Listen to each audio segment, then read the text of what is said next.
The morning the human arrived, the entire Valdres Academy fell silent. It was not the silence of awe, not exactly, more the silence of a predator suddenly aware it had wandered into the territory of something older and stranger. 300 students from 42 species stood in the grand atrium of the most prestigious interstellar institution in the outer spiral, and every single one of them stared. She walked through the arched entrance doors like she owned them. Her name was Arya. 22 years old by Earth's reckoning. 5 feet 8 inches of lean muscle wrapped in a matte black exosuit that no other student wore, because no other student needed one.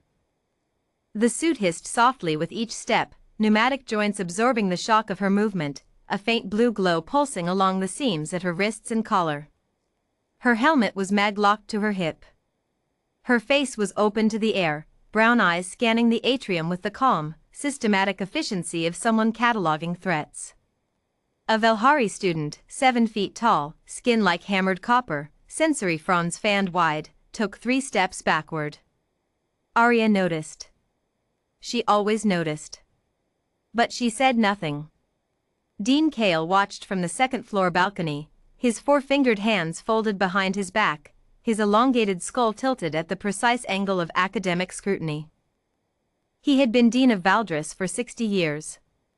He had welcomed students from species that breathed methane, species that communicated via subsonic vibration, species whose young emerged from eggs the size of transport pods. He had, in that time, learned not to be surprised. And yet... "A human," said his assistant, Priva, materializing at his elbow. "From Earth's northern continent. Pre-registered under the xenobiology track. Top percentile on entrance assessments, actually, perfect score on the threat response simulation." "Perfect," Kale repeated. "Every scenario. Including the Cascade Collapse module." Kale's fronds tightened. The Cascade Collapse module had a 3.7% completion rate across all species. It was designed to be unsolvable, a stress test, not an exam. The intended lesson was how to fail gracefully. No student in 60 years had completed it. Below, Arya had stopped in the center of the atrium. She was reading the orientation board, completely unbothered by the ring of staring aliens that had formed around her at a cautious 8-meter radius. Kale descended. "Ms. Arya." He approached with the measured calm of a being who had once negotiated a ceasefire between 2 star systems while mildly ill. "I am Dean Kale.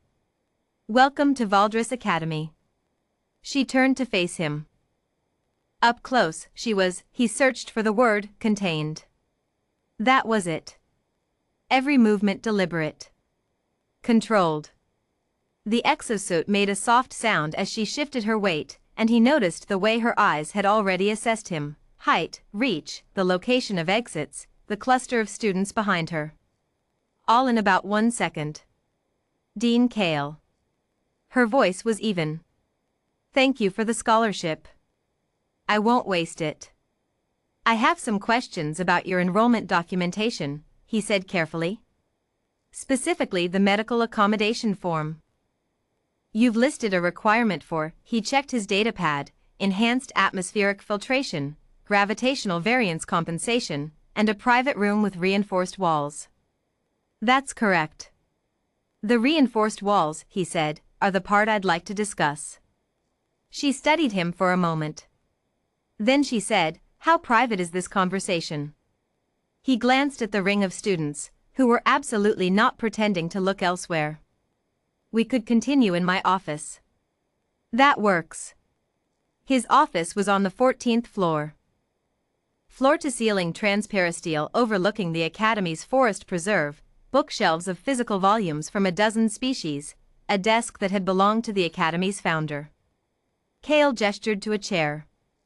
Arya sat, and only then, in the privacy of a room with no audience, did something in her posture change. Not relax, exactly. More like settle. "The suit," Kale said. "Is it mandatory?"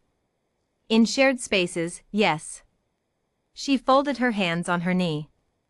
"I run hot.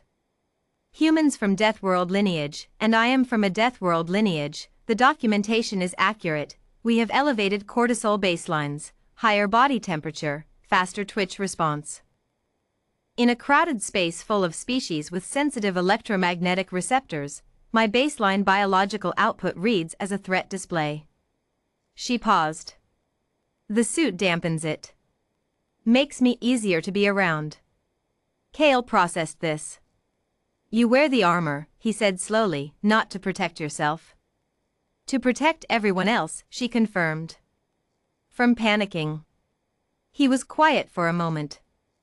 Outside, a flock of the Academy's resident skybrowsers drifted past the window, their translucent wings catching the morning light. The reinforced walls, he said. I have night terrors. She said it without embarrassment, without softening it. Death World adaptation. My nervous system doesn't fully disengage threat response during sleep. I've been told the sounds are. She considered. Alarming, to non-human ears. I broke 2 standard-issue dormitory walls at my last institution before they figured that out. You broke walls. Involuntarily. In my sleep. She met his eyes. I know how that sounds. It sounds, Kale said carefully, like a significant amount of force. Yes. Generated unconsciously. Yes. He leaned back in his chair. In 60 years of deanship, he had counseled students through crises of identity, species dysphoria, homesickness measured in light years.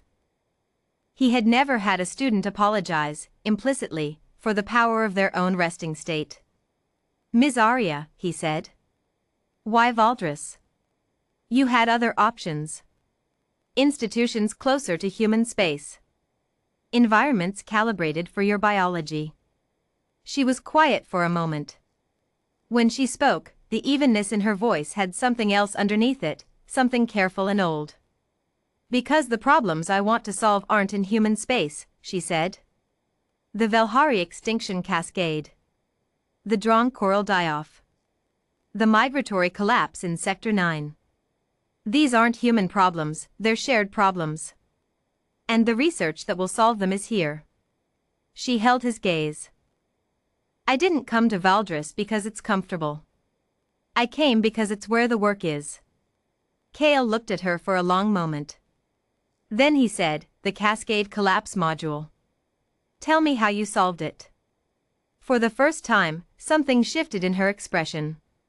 Not quite a smile, more the ghost of one. You read that. Perfect score.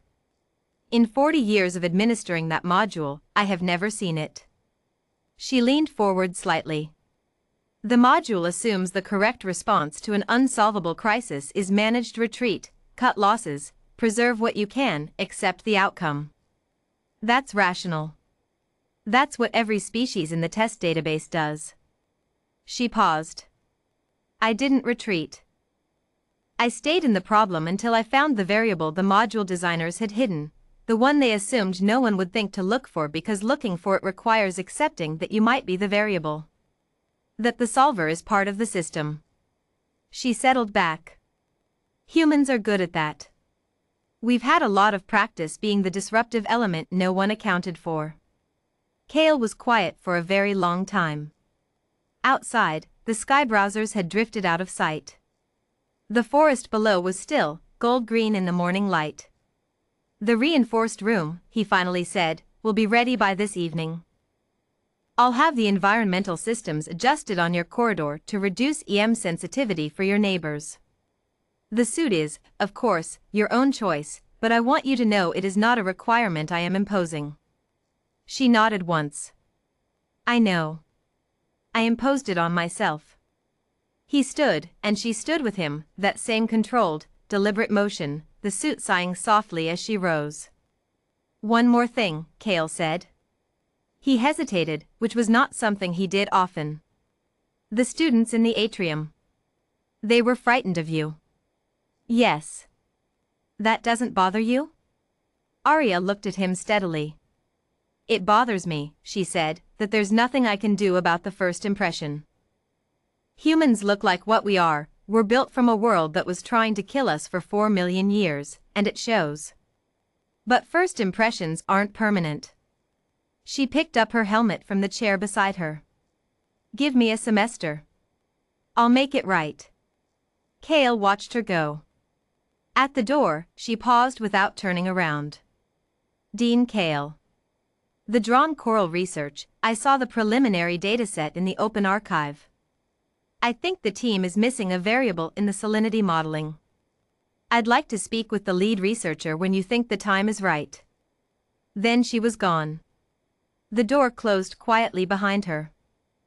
Kale stood at his window for a long time after, looking out at the forest, thinking about a species that had clawed its way out of a death world, learned to dampen its own threat display out of courtesy, and walked into the unknown wearing armor built not for war, but for peace. He thought, the outer spiral has no idea what just arrived. He thought, good.